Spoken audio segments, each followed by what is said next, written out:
우리 아이들에게 좋은 대학 주시고 우리 아이 건강하게 해주시고 우리 아이를 성품 좋게 해주셔서 사람들에게 인정받게 하시고 이 차원이 아니고 누리는 은혜를 얘기하는 게 아니라 하나님의 사명을 감당하기 위해서 이 아이를 어떻게 키워야 됩니까? 그 얘기를 하고 있는 거예요.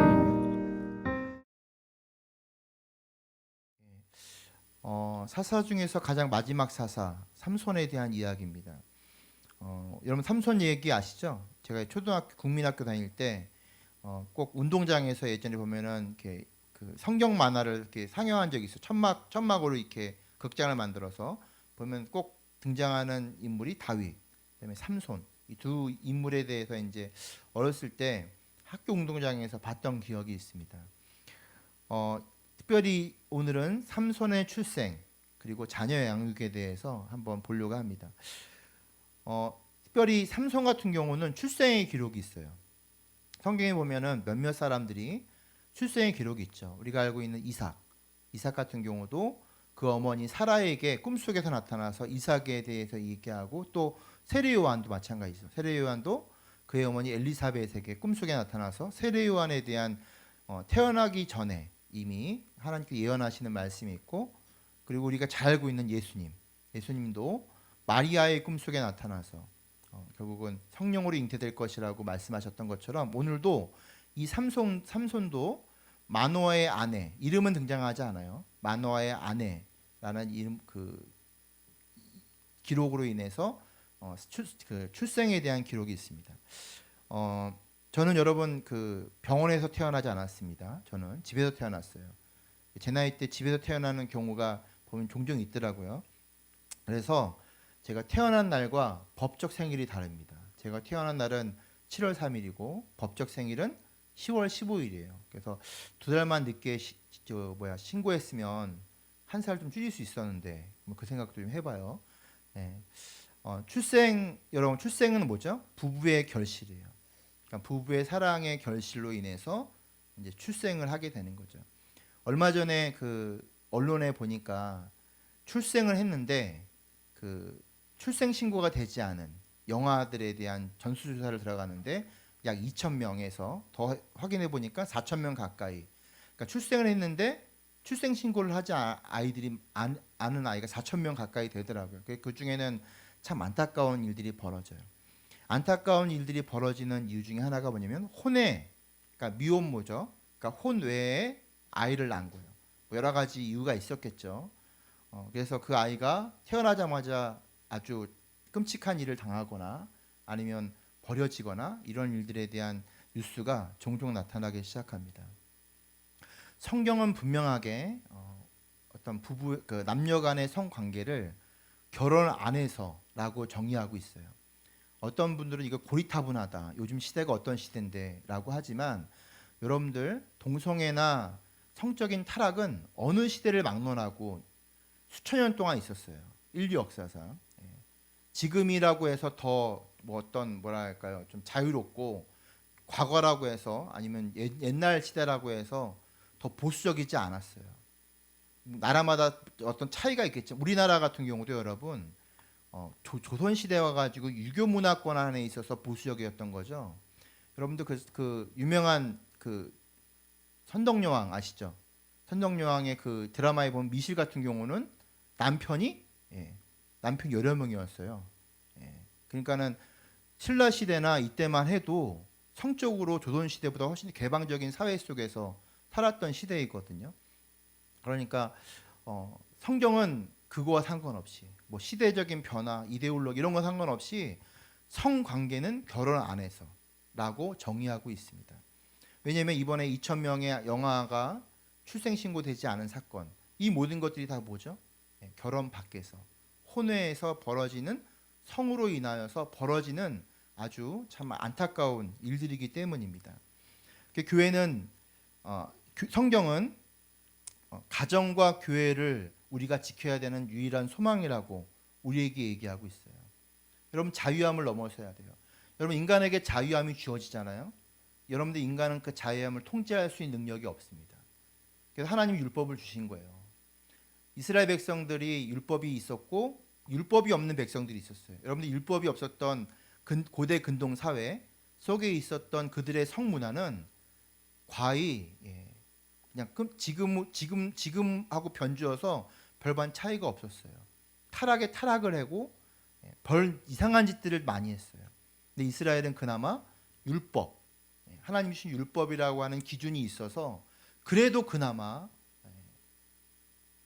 하나님 안에서 어떤 그런 문화들을 잘 지켜나갔어요.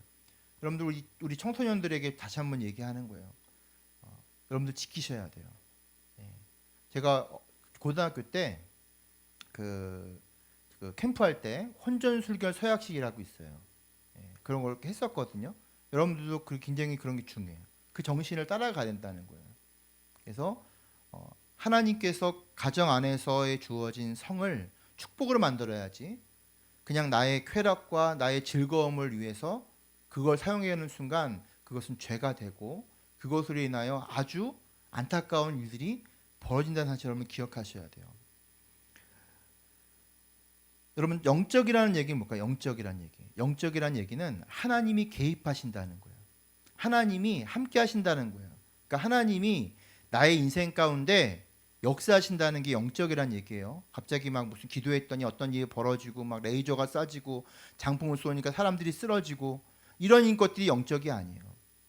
지금 보면 어떤 한국 선교사가 나가서 이제 그 어느 지역에서 영적 부흥이 일어나고 있다고요.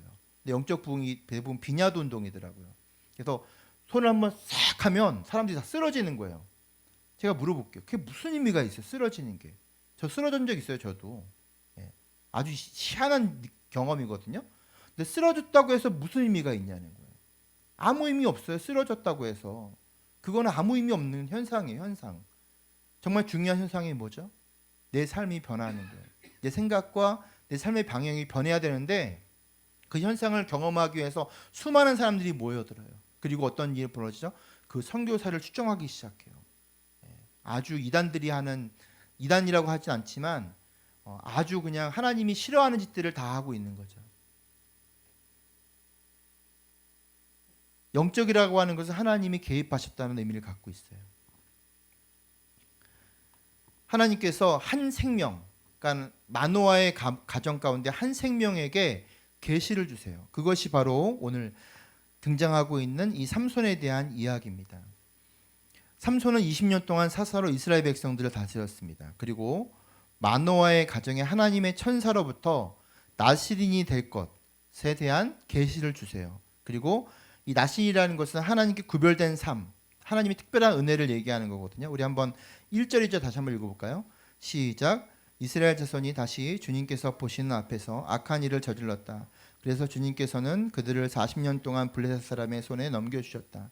그때 소라 땅의 단지파의 가족 가운데 마노아라는 사람이 있었는데 그의 아내는 임신할 수 없어서 자식을 낳지 못하였다. 앞 시대에 보면 입다를 포함해서 4명의 사사가 31년 동안을 다스렸어요. 그리고 나서 이스라엘이 다시 하나님 보시는 앞에서 악을 저지르고 똑같이 사사기의 그 사이클이 주어집니다.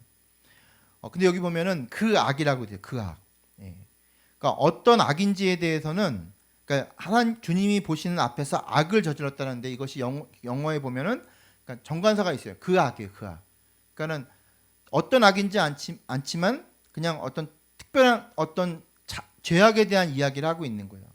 그리고 나서 이들이 블레셋 손에 넘겨져요. 그리고 나서 40년 동안의 지배를 받습니다.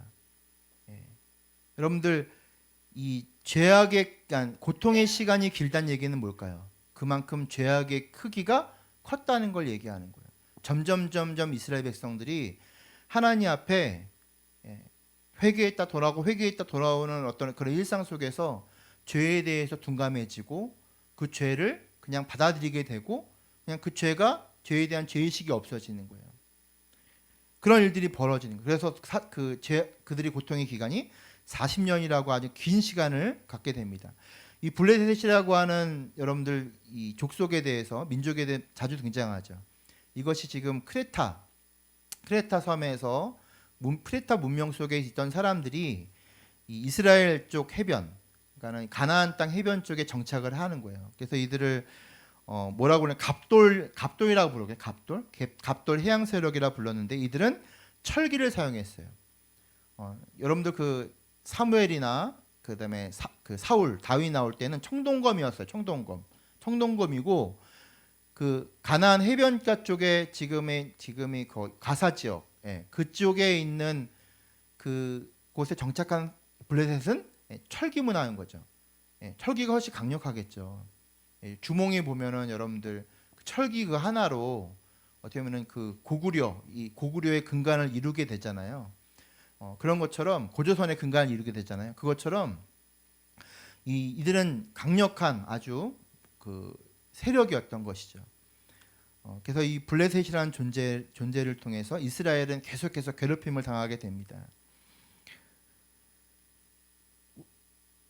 2절에 보면 전에 전쟁을 겪어본 일이 사사기 3장 1절 2절에 보면 한번 읽어볼까요? 3장 1절 2절 시작. 가나안 전쟁을 전혀 겪어본 일이 없는 이스라엘 백성들이 시험하려고 주님께서 그 땅에 남겨주신 민족들이 있다. 전에 전쟁을 겪어본 일이 없는 이스라엘 민족들에게 전쟁이 무엇인지를 가르치어 알게 하여 주려고 그들을 남겨주신 것이다. 블레셋 사람들을 남겨둔 이유가 뭐라고요? 전쟁을 모르는 이들에게 전쟁을 알게 하시기 위해서. 이 전쟁은 누가 하는 전쟁이죠? 하나님이 하시는 전쟁이에요. 아까 똑같죠? 철기문은 절대로 이길 수 없어요. 그러면 이들을 이길 수 있는, 이 전쟁에서 이기게 하시는 이가 하나님이라는 사실을 알려주시기 위해서, 너희들의 모든 문제, 너희들이 갖고 있는 모든 고통의 그 근원을 해결하시는 분이 하나님이라는 사실을 알려주시기 위해서 블레셋을 남겨주셨다고 얘기해요. 여러분 삶에 가시가 있어요. 누구나 우리 안에 가시가 있습니다. 우리를 고통하게 하는 그 가시가 있어요. 나를 불편하게 하는 누군가가 있어요. 우리 공동체에 가면 꼭 나를 불편하게 한 사람은 꼭 한 명 있어요. 그런 가시들을 남겨둔 이유가 뭘까요? 하나님이 내 인생 가운데 하나님이 인도하시는 사실을 알려주시기 위해서 그 가시를 남겨주신다고 성경은 말씀하고 있는 거예요. 사사기 사이클에서 특별히 이 삼손에 대한 이야기 나올 때 삼손의 등장 전에 이스라엘 백성들이 회개했다라는 기록이 없어요. 특별하게 그동안은 이스라엘 백성들이 신음하며 고통하며 하나님께 나와 부르짖고 기도했더니 사사를 보내잖아요. 근데 삼손 같은 경우는 그런 기록이 없어요. 그러면 어떻게 생각할 수 있을까요? 사사기 저자가 의도적으로 기록하지 않았다는 얘기거든요. 그 얘기는 뭐냐면 여러분, 하나님의 은혜가 우리의 회개를 통해서도 이루어지기도 하지만 회개 없이 하나님이 우리를 전적으로 궁히 여기시고 사랑하셔서 하나님이 은혜를 주신다는 사실 여러분들 기억하셔야 돼요. 그래서 그걸 신학적으로 얘기하면 성령께서 우리를 위해서 중보하시는 거예요. 내가 알고 있는 죄, 내가 모르고 있는 죄까지도 내 안에 성령님께서 기도하고 계신 거죠. 여러분 그 사실을 기억하셔야 돼요. 내가 하나님 앞에 기억하지 못해서 기도하지 못한 것까지도 우리 성령님께서는 기도하고 계세요. 그래서 하나님께서 우리를 사랑하신다는 거죠. 그래서 이스라엘 백성들에게 사사 삼손을 보내시는 거예요. 2절에 보면은 이 마노아의 가정 가운데 출산하지 못한다는 표현이 있어요. 출산하지 못한다. 여러분 고대 근동 사회에서 출산하지 못한다는 의미는 자녀가 없다는 거거든요. 자녀가 없다는 건 미래가 없다는 거예요. 이거를 그 히브리어 회용사 아카르인데 이 단어는 동사 아카르에서 파생된 거거든요. 발음이 똑같아요. 근데 이것이 뿌리가 없다는 거예요. 뿌리가 없다. 희망이 없다. 그러니까 출산하지 못했다는 얘기는 그 가문이 희망이 없다는 거예요. 여러분들 인생을 살면서 내 인생이 희망이 없다 이거예요. 그냥.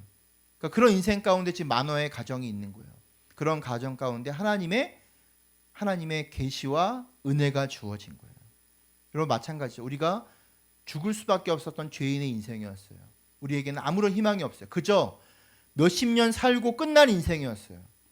그런데 하나님께서 우리에게 구원을 주셔서 우리에게 은혜를 우리에게 허락하신 거예요. 희망이 없는 우리에게 희망을 주신 거예요. 하나님의 살 소망이 없는데 우리에게 살 소망을 주신 이가 하나님이라는, 그런 것처럼 지금 만화의 가정 가운데 하나님의 은혜가 주어진 거예요. 3절 말씀 읽어볼까요? 시작. 주님의 천사가 그 여인에게 나타나 말하였다. 보아라, 내가 지금까지는 임신할 수 없어 아이를 낳지 못하였으나 이제는 임신하여 아들을 낳게 될 것이다. 여러분 자녀가 있다는 것은 미래가 있다는 얘기거든요. 여러분 우리 믿는 사람들은 현실을 보는 사람이 현실을 보는 사람. 어떤 얘기냐면 그 현실이 어떤 거냐면 우리에겐 미래예요. 이해되시나요? 하나님은 과거를 보지 않기 원해요. 여러분들 우리 사람들 보면 내가 왕년에 나 이런 사람이었어. 이런 사람 굉장히 많아요. 왕년에 보면 그 사람은 아주 뭐 잘 나갔던 사람인 거죠. 그 과거에 그 잘 나갔던 거에 그냥 매여가지고 현실을 제대로 살지 못하는 거예요. 자존심 때문에. 또 뭐죠? 예전에 잘했던 거 같고 효과가 있었던 거 같고 지금도 하려고 그래. 지금 하면 되나요, 안 되나요? 시대와 환경이 바뀌어서 지금 하면 안 돼요. 근데 그거 갖고 그냥 예전에 잘 됐던 거 갖고 지금 그거 붙잡고 살아가는 인생. 여러분도 그렇게 그 인생이 그렇게 좋은 인생이 아니에요. 그럼 우리는 무슨 인생이냐? 현실을 보는 인생. 그 현실이 어디에 있는 현실이죠? 우리에게 주어진 현실은 하나님의 약속이 미래예요, 미래. 우리는 미래라고 하는 현실을 보고 지금을 살아가는 인생이라는 이것이 바로 우리 인생. 그러면 우리가 미래의 현실을 보기 위해서 뭐가 필요할까요? 하나님을 의지하는 거예요. 하나님을 따라가는 거예요. 하나님 말씀에 순종하는 거예요.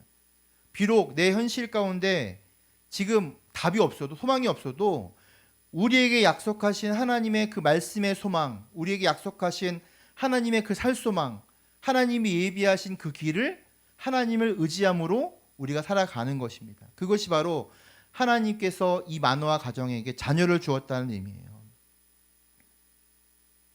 성경을 읽는 우리는 마노아의 아내가 곧 자녀가 생길 거라는 걸 알아요. 근데 마노아는 아나요, 모르나요? 몰라요. 우리 성경을 보고 우리는 마노아의 아내에게 자녀가 생길 거라는 걸 알아요. 우리는 지금 하나님 시점에서 보고 있기 때문에 그래요. 성경을 본다는 그런 의미예요. 근데 우리는 지금 우리 현실 속에서는 우리가 주어질 앞으로의 하나님께 주실 것들을 알고 있나요? 몰라요. 바로 그 차이예요. 우리가 하나님을 의지한다는 것, 하나님을 믿는다는 건 바로 그런 의미예요. 여러분들께서 하나님 믿으셔야 돼요. 하나님께 기도해야 돼요. 그래야 하나님께서 예비하신 우리가 지금 마노아의 아내에게 자녀가 주어질 것을 아는 것처럼 우리가 하나님의 그 마음을 하나님의 시선으로 우리가 우리의 미래를 바라볼 수 있는 믿음이 있으시기를 주님 소망합니다. 삼손의 이름은 누가 지었나? 여기 보면 마노아의 아내가 그의 삼손이라는 이름을 지었어요. 우리 4절 5절 볼까요? 4절 5절 넘어가고 시작. 그러므로 이제부터 조심하여 포도주나 독한 술을 마시지 말아라. 부정한 것은 먹어서는 안 된다. 내가 임신하여 아들을 낳을 것인데 그 아이의 머리에 삭도를 대서는 안 된다. 그 아이는 모태에서부터 이미 하나님께 바쳐진 사람이기 때문이다. 바로 그가 블레셋 사람에게 손에서 이스라엘을 구하는 일을 시작할 것이다. 여러분 나실인에 대해서 얘기하는데 특별히 삼손에게 한 명령이 아니에요. 그러니까 지금 마노아의 가정에게 그 부부에게 지금 하나님께서 명령하신 거거든요. 첫 번째 뭐죠? 포도주나 독한 술을 마시지 말래요. 포도주는 뭐예요? 약한 술을 얘기하는 거예요. 독주는 뭐예요? 독한 술을 얘기하는 거예요. 그 결론은 술을 마시지 말래요. 여러분들가 그냥 집에서 편하게 드시잖아요. 그죠? 맥주 한 잔 드시잖아요. 근데 그게 음료라고 생각하면 드셔도 돼요. 술이라고 생각하시면 드시면 안 돼요. 또 한 가지, 우리 자녀들이 그거를 술로 인식하고 있으면 드시는 걸 조심하셔야 돼요. 여러분 외국에 나가면 외국 사람들은 그 사람들은 술로 여기지 않아요. 맥주가 그들에게는 음료예요, 음료. 포도주는 그냥 밥과 함께 먹는 그냥 주스 같은 음료처럼 마시는 거거든요. 우리가 그들의 문화 속에서 생각하면 안 돼요. 근데 우리나라는 특별히 포도주나 맥주나 소주나 이런 것들을 다 뭘로 인식하고 있어요? 술로 인식하고 있어요. 그러면은 여러분들 최소한부터 자녀들 안 보는 데서 드셔야 돼요. 정말 드시고 싶다면 왜냐면 친구들과 이렇게 그냥 취하려고 먹는 게 아니라 음료처럼 먹으시려고 한다면 필요해요. 지금 바로 이 마노아의 부모에게 그걸 얘기해요. 마노아는 그걸 먹으면서 자녀에게 나중에 먹지 말라고 할 수 있나요? 그럴 수 없어요. 그래서 지금 이 마노아의 부모에게도 똑같이 나실인에 대한 규례를 지키라고 말씀하고 있는 거예요. 두 번째 뭐죠? 부정한 것을 어떤 것이든 먹지 말아라. 먹는 것에 대한 얘기를 하고 있어요. 여러분 나실인은 거룩하게 혹은 바쳐진 사람을 의미합니다. 나실인은 첫 번째는 포도주와 독주를 마시지 말고, 두 번째는 머리에 삭도를 대지 말고, 세 번째는 시체를 가까이 하지 말라는 거예요. 이것이 나실인법이거든요. 민수기 6장 8절을 보면 나실 사람으로 헌신하는 그 모든 기간에는 그는 나 주에게 거룩하게 구별된 사람이다. 왜냐하면 거룩하게 구별된 사람이기 때문에 그래요. 근데 특별하게 5절에 보면 5절 한번 읽어볼까요? 5절에 시작. 5절 읽어볼게요. 5절 시작.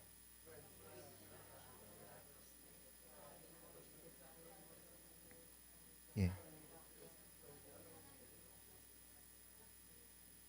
네. 네. 5절에 보면은 특이한 게 있어요. 삼손에 대해서는 얘기할 때 포도주에 대한 얘기 없고요. 그다음에 부정한 것에 대한 얘기가 없어요. 뭐만 있죠? 삭도에 대한 얘기예요. 삭도에 대한 얘기. 그러니까 특이하죠. 근데 부모들에게는 얘기할 때는 삭도에 대한 얘기가 없어요. 예. 그리고 삼손에게 얘기할 때는 나머지는 얘기 안 하고 삭도에 대한 얘기만 해요. 머리를 깎지 않는 것에 대한. 이 머리를 깎지 않는다는 의미가 뭘까요? 머리를 깎지 않는다는 건 주님의 영광을 가리지 마라. 이 머리는 하나님의 영광을 얘기하는 거거든요. 그래서 하나님의 영광을 가리지 마라. 그런 의미를 갖고 있어요. 민수기 6장 7절에 보면 아버지나 어머니나 형제나 누이가 죽었을 때라도 그들의 죽음을 가까이 하여 몸을 더럽혀서는 안 된다. 하나님께 헌신하는 표를 그 머리에 지니고 있기 때문이다. 예. 특별히 삼손은 머리를 길렀죠. 계속해서 나시린법을 구별됐기 때문에. 그러면 자신의 머리가 긴 거를 매일같이 볼 거 아니에요. 매일 머리 감아야 되고 이러기 때문에 그걸 보면서 뭘 기억하는 거예요. 아, 나는 하나님의 영광을 가리면 안 되는 사람이구나. 아, 나는 하나님께 구별된 사람이구나. 난 나시린으로 살아야 되는 인생을 기억하는 거예요. 여러분들 마찬가지예요. 사도 바울은 우리에게 스테그마, 예수의 흔적이 있다고요. 이건 스테그마는 어떤 그 흉터를 얘기하는 거거든요.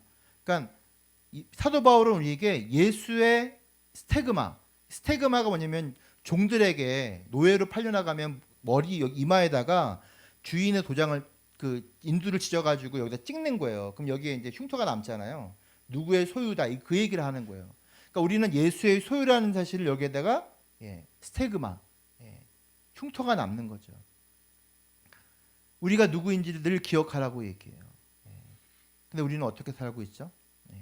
우리는 딱 밖에 나가면 크리스찬이 아닌 것처럼 살아가요. 세상의 문화를 다 즐겨요, 그냥. 그러면서 얘기하죠. 아이, 뭐 이거 성경을 이거 이렇게 해석하면 아이 그런 거 아니야. 뭐 성경의 본 의미는 그런 게 아니야.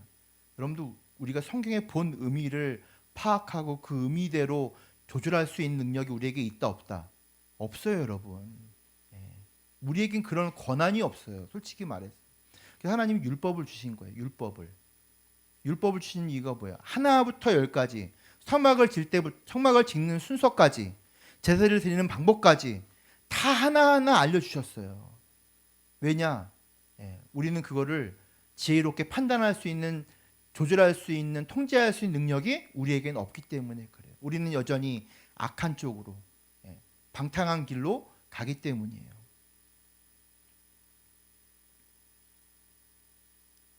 결국은 삼손에게 머리를 삭도를 대지 말라는 것은 하나님의 영광을 가르는 일을 하지 말라는 거예요. 삼손에게 이거를 강조한 이유가 바로 이 머리는 누구에 가는 거죠? 예수 그리스도를 얘기하는 거예요. 교회의 머리가 누구냐면 예수 그리스도예요. 그럼 결국은 삼손이 머리를 깎지 말라는 얘기는 우리의 교회의 주인 되신 분이 누구신지를 늘 기억하라는 거예요. 교회가 그걸 잃어버린 순간 어떻게 될까요? 하나님 말씀에 순종하지 않고 내 생각대로 되는 순간부터 이 교회는 엉망진창, 세상에 그냥 어떤 집단이 돼버리는 거예요. 우리가 하나님의 말씀 가운데 순종하고 그 말씀이 우리의 삶의 기준이 되고 그 말씀을 따라 살아가고 혹시나 살지 못했을 때 하나님 앞에 나와서 회개하고 예배하고 그분 앞에 매달리고 다시 회복되면 또 나가서 또 실패하면 다시 돌아와서 하나님 앞에 주님께 기도하고 나아가는 그 인생이 돼야 돼요. 근데 타협하기 시작해요. 아, 나 이거 죄 아닌데? 나 죄 지은 거 아닌데? 이 정도는 괜찮은데? 그러면서 하나님 앞에 회개하지 않기 시작해요. 근데 하나님께서 성령께서 내 안에 역사하셔서 여전히 내가 알고 지은지 모르는 죄까지도 용서하시는 분이, 그 은혜 가운데 우리가 이 교회에 나오는 거예요.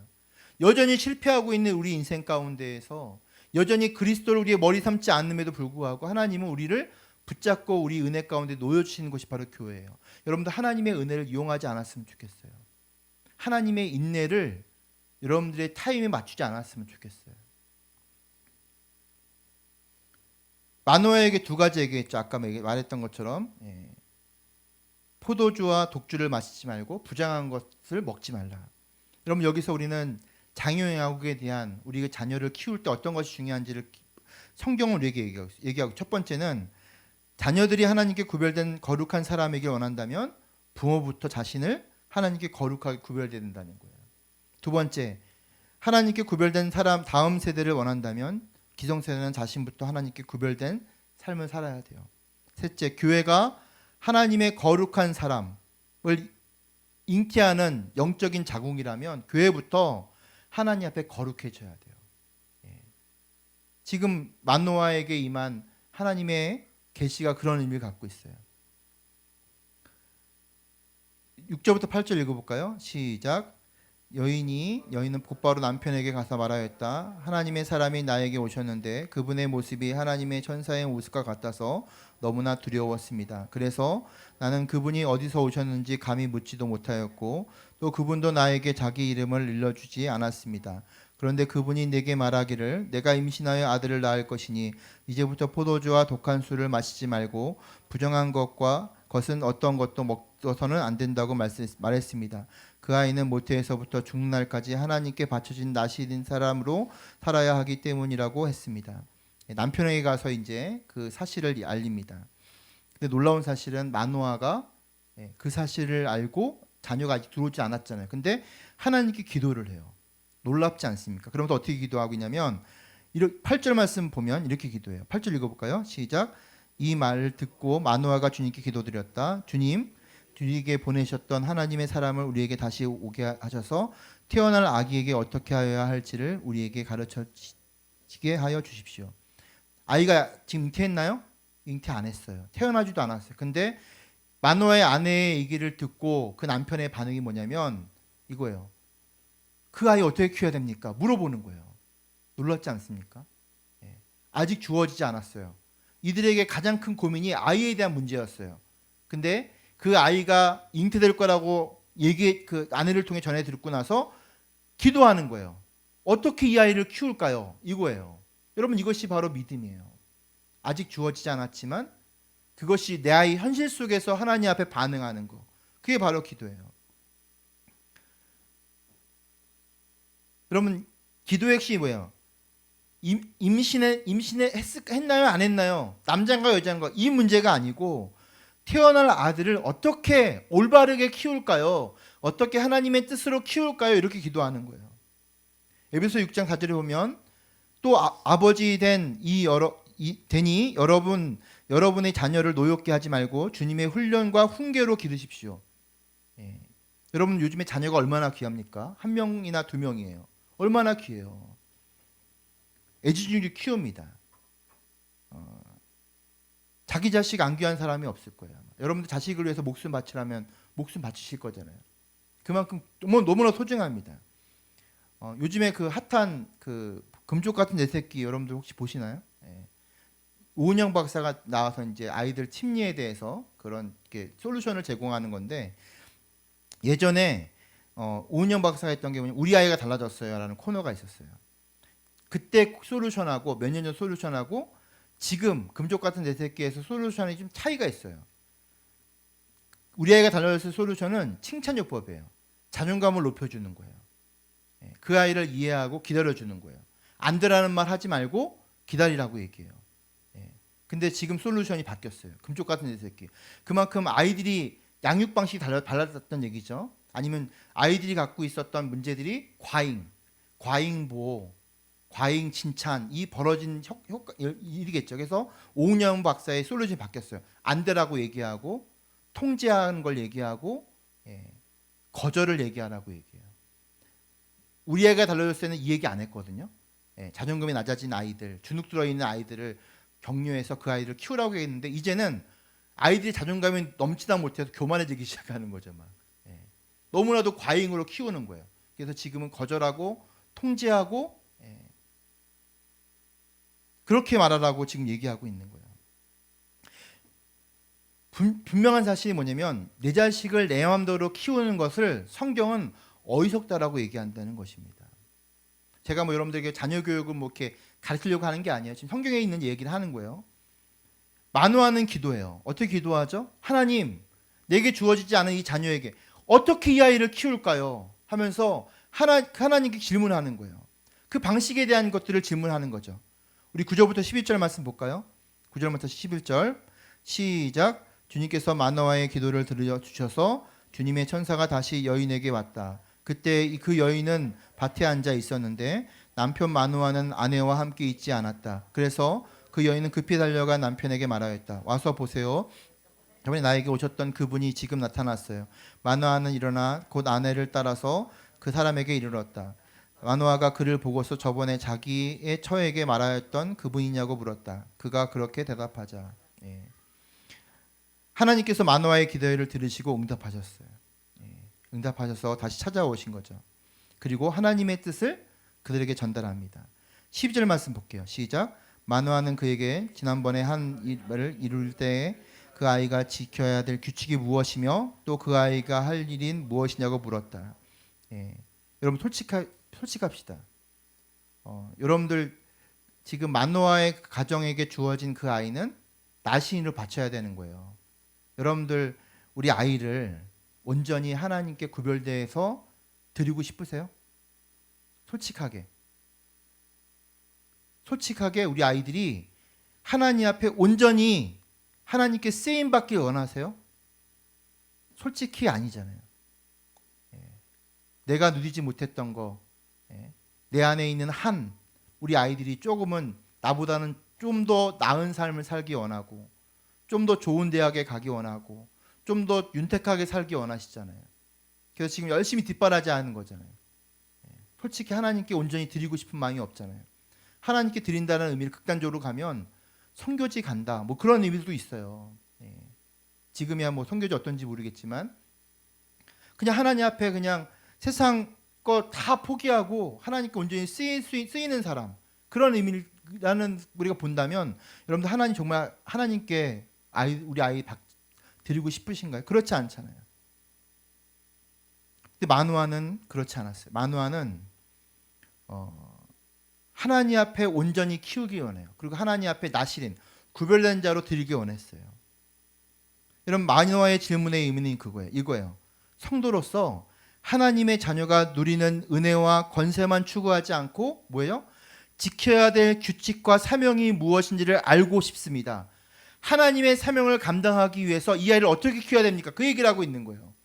우리 아이들에게 좋은 대학 주시고, 우리 아이 건강하게 해주시고, 우리 아이를 성품 좋게 해주셔서 사람들에게 인정받게 하시고, 이 차원이 아니고 누리는 은혜를 얘기하는 게 아니라 하나님 이 아이를 하나님의 사명자로 쓰게 하실 건데, 하나님의 뜻, 하나님이 쓰기 편한 사람으로 만들려면 어떻게 해야지 이 아이를 어떻게 키울 수 있습니까? 그렇게 지금 하나님께 기도하고 있는 거예요.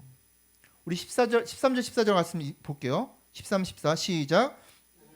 마노아에게 일러주셨다. 주님의 천사가 마노아의 아내에게 일러준 모든 것을 그 아이가 지켜야 하고, 마노아의 아내는 포도나무에서 나는 것은 어떤 것도 먹어서는 안 되고, 포도주의 독한 술을 마시지 않아야 하며, 부정한 것은 어떤 것도 먹어서는 안 되고, 주님의 천사가 마노아의 아내에게 명령한 모든 것을 마노아의 아내가 지켜야 한다고 말해 주었다. 특이한 것은 아까 말했던 것처럼 이 마노아의 부모에게는 삭도에 대한 얘기가 없고, 독한 술을 먹지 말고, 포도주나 독한 술을 먹지 말고 부정한 것을 먹지 말라는 걸 다시 한번 얘기해 주면서 그 부모에게 얘기하는 거예요. 그리고 삼손에게는 다른 거 얘기 안 하고 삭도만 얘기해요. 여러분들 그거 지키지 말라는 얘기일까요? 그게 아니죠. 중요한 포인트를 얘기하는 거예요. 중요한 포인트. 너가 자녀를 키울 거면, 하나님의 사람으로 키울 거면 너부터 하나님 앞에 구별된 삶을 살아가라. 그러면 자녀들은 자연스럽게 하나님께 드려진 자가 될 것이다. 그 얘기를 하고 있는 거예요. 그리고 삼손도 마찬가지죠. 굳이 그거 강조하지 않아도, 포도주와 독주 마시는 거 강조하지 않아도, 부정한 거 먹는 거 강조하지 않아도 부모를 통해 자라기 때문에 삼손은 머리에 삭도를 대지 않는 것, 그거 하나만 얘기하면 된다는 거예요. 여러분들 우리가 신앙생활하면서 지켜야 돼, 지키지 말아야 돼, 나 지켰어, 나 안 지켰어, 여기에 매이면 어떻게 될까요? 신앙생활 피곤해지는 거예요. 그때부터는. 우리 아이들 드릴까 말까 드릴까 말까 드릴까 말까 아까운데 어떡하지 이렇게 돼버리면 드릴 수 없는 거예요. 그거는. 우리 아이들에게 정말로 하나님 앞에 구별되게 원하시면 여러분 우리가 구별된 삶을 살아야 돼요. 우리 성도님이 구별된 성도가 되면 제가 먼저 구별된 사람을 살아야 되겠죠. 목회자가 먼저 기도하고 그렇게 해야 돼요. 아마 이게 제 책임이에요. 제 책임. 우리 교회가 기도가 약하고 우리 교회가 어찌 보면은 뜨거움이 없는 이유는 제가 약해서 그럴 거예요. 제가 그렇게 하지 못해서. 말씀 보면서 얼마나 회개했는지 몰라요. 여러분 우리 자녀들 하나님께 드려질 때 여러분들 아까워하시면 안 돼요. 여전히 우리 아이들이 이왕이면 성공한 크리스찬, 아주 세상 가운데서 인정받는 크리스찬 되기 원하. 누구나 그래요. 저도 마찬가지예요. 그런데 그렇지 않을 수도 있잖아요. 우리 아이들이 정말로 중요한 게 뭘까요? 하나님께 구별된 인생. 과할 정도로 신앙을 지키는 인생. 목회자 저는 여러분 술 안 마십니다. 술 안 마셔요. 여러분들 제가 부탁드려요. 우리 자녀들 앞에서 술 안 드셨으면 좋겠어요. 우리 아이들을 신앙으로 키우고 싶으시다면. 왜냐하면 마찬가지 술을 먹되 뭐예요? 그거 보면 성경 나오잖아요. 시험에 들게 하지 말라잖아요. 우리 자녀들에게 여러분 부모도 마셨는데 나도 마셔도 되지. 여러분 자연스러운 거예요. 아주 자연스러운 거예요. 그거는 말한다고 듣는 게 아니에요. 부정한 것을 먹지 마라. 부정한 것이 뭘까요? 사기치지 말고 거짓말하지 말고 불법적인 거 하지 말고 정직하게 살면 우리 아이들이 자연스럽게 그렇게 살아가는 거예요. 그리고 우리 아이들에게 얘기하는 게 뭐죠? 하나님 앞에 겸손하게 하나님의 영광을 가리지 않게 하나님에게 영광되는 삶을 살아라. 지금 마노아의 부부가 삼손에게 가르치는 얘기예요. 정확하게 말하면 주님의 천사가 마노아의 부부에게 이야기하는 얘기예요. 여러분 자녀를 거룩하게 구별되게 키우는 사명이 우리에게 있어요. 이거는 우리에게 있어요.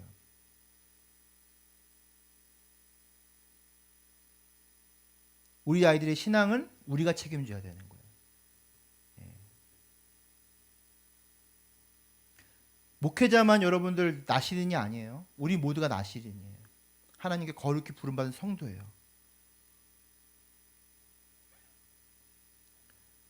우리의 부족함이 있죠. 부부는 왜 부부일까요? 부족함을 보완하라고. 내가 갖지 못한 거 남편이 하고 남편이 갖지 못한 거 아내가 하라고. 그래서 우리 아이들을 정말로 구별된 아주 보수적으로 내 신앙이 보수적으로 얘기하는 거예요. 난 자유해. 여러분들 자기만 자유하면 어떡해요? 그걸 보고 배우는 아이들이 있는데 우리가 정말로 우리 아이들에게 구별된 인생을 살아가시는 그래서 하나님께 구별되게 우리 아이들을 키우는 그런 우리 모두가 되시기를 주의 이름으로 축원드립니다. 말씀 생각하시면서 1, 2분 함께 기도하겠습니다.